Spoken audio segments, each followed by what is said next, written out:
জাতিসংঘকে জানিয়েছে। ইরানের যে আমি একটু আপনাকে ইয়ে করি যে আরেকটি খবরে দেখলাম যে কাতারও নাকি রিফুয়েলিং এর জন্য তাদের অনুমতি দিয়েছিল ইসরায়েলের যুদ্ধ বিমানগুলো কাতারে ঢুকে কি রিফুয়েলিং করেছে এমন কোনো কথা আছে? এটা কি কোনো তথ্য সঠিক? না, এই তথ্যটি আসলে অনেক যাচাই বাছাই করার প্রয়োজনীয়তা রাখে। তার কারণ হচ্ছে আপনার গালফ আরব দেশগুলোর ভিতরে কাতার হচ্ছে ইরানের প্রতি সবচেয়ে বেশি সহানুভূতিশীল এবং ইরানের একটি বন্ধুপ্রতিম রাষ্ট্র। আপনার এই কথাটি আসলে এ, এ, এই কারণে বলছি, কারণ কাতার কিন্তু সাথে সাথে ঘৃণা প্রকাশ করেছে তুরস্ক, চীন, রাশিয়া, ইরানের সাথে একত্রতা প্রকাশ করেছে, পাকিস্তান সহ। এবং তারা কিন্তু এই এই আহ, যে হত্যাকাণ্ডটি চালিয়েছে, এখনকার রিপোর্ট অনুযায়ী ৮৬ জন মারা গিয়েছে, ৮৬ জন নিহত হয়েছেন, ৩৬০ জনের মতো আহ, আপনার গুরুতরভাবে আহত হয়েছে। এখনো কিন্তু কিছুক্ষণ আগের যে বিমান হামলাটি হলো সেটির রিপোর্ট কিন্তু এখনো আমরা পাইনি। এটি কিন্তু পুরানো রিপোর্ট অনুযায়ী আমি আপনাকে আমাদের দর্শক শ্রোতাদের জানিয়ে দিলাম। এখন এখানে আপনার কতগুলো ব্যর্থতার কথা বলবেন? রাষ্ট্র হিসেবে ব্যর্থতা, গোয়েন্দা বাহিনীর ব্যর্থতা, ইরানের ভিতরে একটি একটি আহ রেজিম রয়েছে এবং ইরানের যে সরকার তার রাজনৈতিক ব্যর্থতা বলতে পারেন। আপনি দেখুন এখানে মাসুম ভাই, আমি আপনার চ্যানেলে এর আগেও বলেছি যে ইসমাইল হানিয়া উনি কিন্তু তুরস্কে এবং কাতারে একেবারে কোনো বডিগার্ড ছাড়াই আপনার ঘুরে বেড়াতেন। বাসাক শেহির নামক একটি অঞ্চলে আমি ওনাকে দেখেছি, উনি ওনার নাইনাতকুরের সাথে জুমার নামাজের পরে বাজার করতে যেতেন, সেখান থেকে ফলমূল কিনে বাসায় যেতেন, কোনো বডিগার্ড থাকতো না।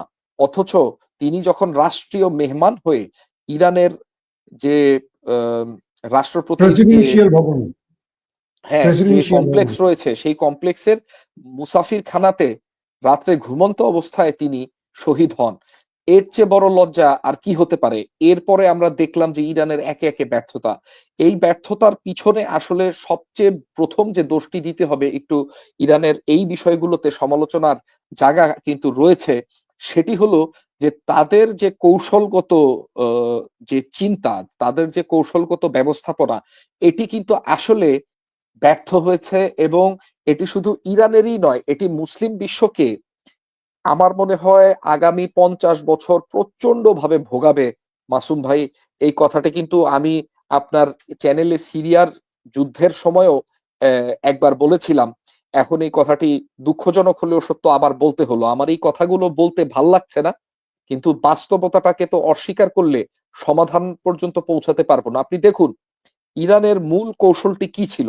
ইরানের মূল কৌশলটি ছিল ইরান তার চতুর্পাশে যে রাষ্ট্রগুলো রয়েছে, যেমন Iraq, Syria, Lebanon, Yemen, Jordan, এমনকি সৌদি আরবের দক্ষিণ অঞ্চলে যেখানে কিছু শিয়া জনগণ বসবাস করে, অর্থাৎ একটি শিয়া অধ্যুষিত এলাকা, এই দেশগুলোতে ইরান হচ্ছে তার একচ্ছত্র আধিপত্য বিস্তার করার জন্য সময় সময় সেখানে মিলিশিয়া গ্রুপগুলোকে অস্ত্র, অর্থ এবং বিভিন্ন প্রকার সামগ্রী দিয়ে সহায়তা করেছে, সাহায্য করেছে।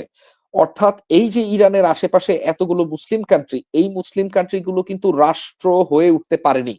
এবং ইরানেরও কিন্তু রাষ্ট্র হয়ে উঠার আকাঙ্ক্ষাটা সেখান থেকেই মরে গেছে, কারণ তারা ভাবছিল ও আচ্ছা এর সাথে আফগানিস্তানকেও অ্যাড করা যায়।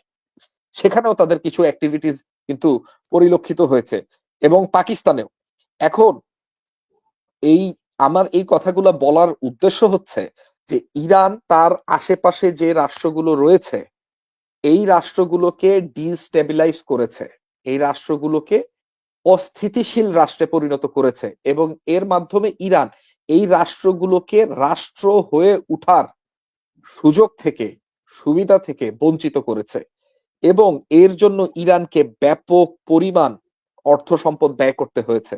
অর্থাৎ ইরানের যে পেট্রোল, ইরানের যে ন্যাচারাল গ্যাস, ইরানের যে যে মেটাল ওর গুলো রয়েছে, অর্থাৎ যে খনিজ সম্পদ গুলো রয়েছে, লোহা থেকে শুরু করে অ্যালুমিনিয়াম পর্যন্ত, ইরান কিন্তু খনিজ সম্পদে অত্যন্ত সমৃদ্ধশালী একটি দেশ। এবং ইরান কৃষি ক্ষেত্রে অত্যন্ত সম্পদশালী একটি দেশ। ইরানে এমন অনেক কিছু উৎপাদন হয় কৃষি ক্ষেত্রে, এর মধ্যে একটি হচ্ছে সাফরান বা জাফরান। এটি কিন্তু পৃথিবীর খুব বেশি জায়গায় উৎপাদন হয় না। ইরানের এই ব্যাপক পরিমাণ অর্থনৈতিক সম্ভাবনা ইরান নিজেই বাধাগ্রস্ত করে দিয়েছে এই আশেপাশের প্রত্যেকটি দেশকে আপনার অস্থিতিশীল রাখার কারণে। ইরান এই ক্ষেত্রে যে বাহানাটি ব্যবহার করেছে, একটি ম্যাপ থাকলে আরো ভালো করে বোঝানো যেত আমাদের দর্শক শ্রোতার বোঝানোর জন্য, সেটি হচ্ছে ইরান ইরান থেকে ফিলিস্তিন পর্যন্ত এই যে দেশগুলোর নাম আমি উচ্চারণ করলাম, এই দেশগুলোকে এই দেশগুলোতে মিলিশিয়া বাহিনী পালার মাধ্যমে তারা একটি মেসেজ দিতে চেয়েছে যে এই মিলিশিয়া বাহিনীগুলো একত্রে মসজিদুল আকসা এবং ফিলিস্তিনের কর্তা, প্রতিরক্ষা কর্তা, ফিলিস্তিনের ত্রাণকর্তা। আজকে কি হলো?